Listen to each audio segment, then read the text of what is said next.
One of the things that we did were read the two Smithsonian reports, one of which was in 1894, and I believe the other one was 1887, where the Smithsonian did their mound survey project.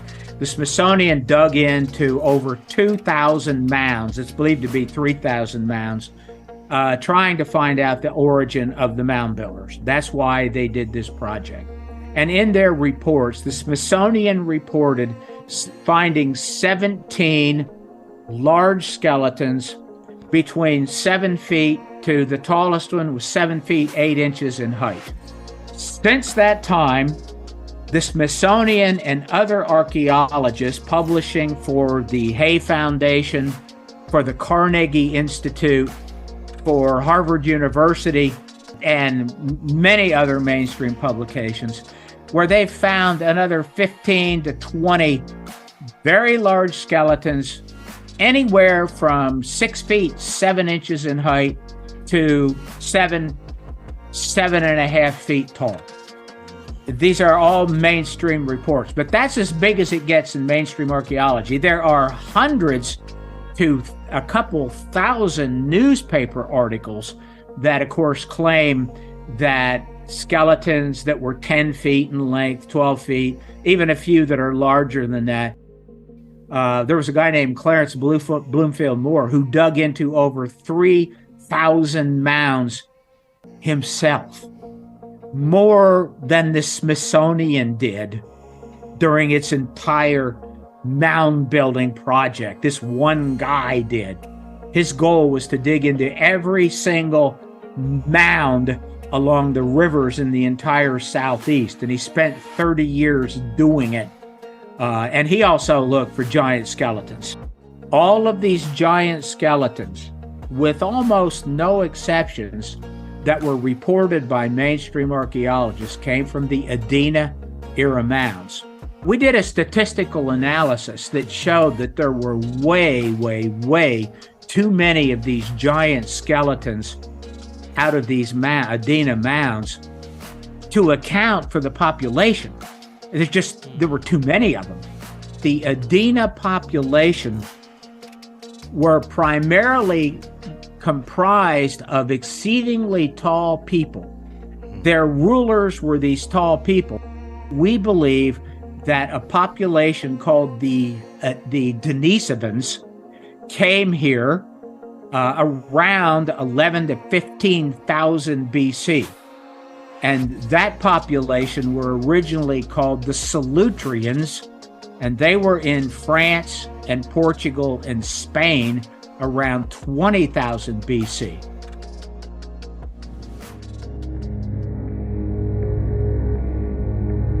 Down in Louisiana, there has been also sightings of giants recently that I've been coming aware of. And I was told this by a friend of mine, Dark Waters, and he was on my show, I'd say probably about 1.5 years ago, 2 years ago. And he said that, he's down in New Orleans. He said that there was, I guess, a big storm that went through and it opened up parts of swamps that people really hadn't been able to get to before with boats. And he said that he was talking to a fisherman who went into the swamps, and while they were going into this new area, they saw a very tall humanoid being, so tall I think it was looking over the trees at them. And he said that that's what the guys came back and they were reporting and stuff. And they're like, oh, I'm never going back there again. And so what is that? Is it that we have giant humans that still exist today? When we hear about the giant of Kandahar back in the early 2000s, is it possible that we could have giant human beings or giant humanoid, Nephilim entities, whatever they are, still living and breathing in the States today? Is it possible? I don't know. I do know when I was out in Washington shooting the Bigfoot film, I was taken back by how big and vast those areas were. And I was thinking to myself, it is so easy for something to hide, that's large to hide in here. Could it be that what we understand as Bigfoot or Sasquatch may actually be a descendant of the ancient giants? Yes, they come in many different sizes, various sizes. Some of them are really small. Some of them look like Ewoks. I've got pictures of that. I've actually seen the real little ones before. I mean, they could be 20 feet tall. Really, really, really big and strong. I mean, they're huge. The last big one that I seen, it was probably 15, 16 feet tall and was huge. It was big as a 1-ton truck on its bumper. That's how big it was. All the stuff that I come to the conclusions on is based off of what I hear, people's experiences. I go out in the woods. I'm trying to hunt down these things with a camera and stuff like that. But in reality, I haven't had these experiences. I catch these experiences from other people and I draw my conclusions. And it's something that it should be thought about a lot more than I think than what it is. People who have had a Bigfoot encounter, it seems like they go one of two ways. Either they accept the encounter and they're just like, I had an experience, it is what it is.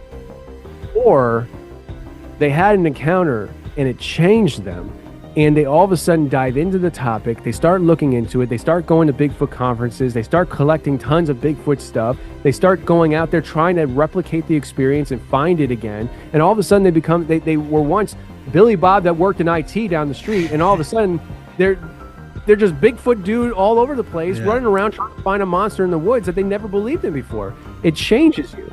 Yeah. And so what if that's the case where people who have these experiences, it's a paranormal experience, it's a supernatural experience, and you supernaturally change from that experience?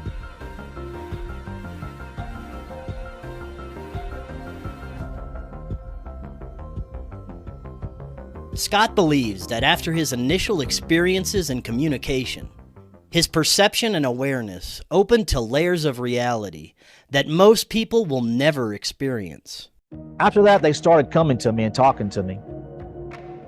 And they would come at different times, and I always get this high-pitched noise when they're around, so I'd start talking to them. Sometimes I have a hard time comprehending all this stuff and how this stuff works and everything. And they said, well, it's not what you believe, it's what you're willing to accept. I thought, well, that's pretty cool. Whenever that Bigfoot looked into my eyes, something came from him, it came to me. My personal belief is the Bigfoot and Dogman are not of this world. They're not of Earth. They were brought here. They're different than us. They don't live like we do. They live in family units. They can communicate with each other, but a lot of it's through mind speak or telepathies. That's how they communicate with each other.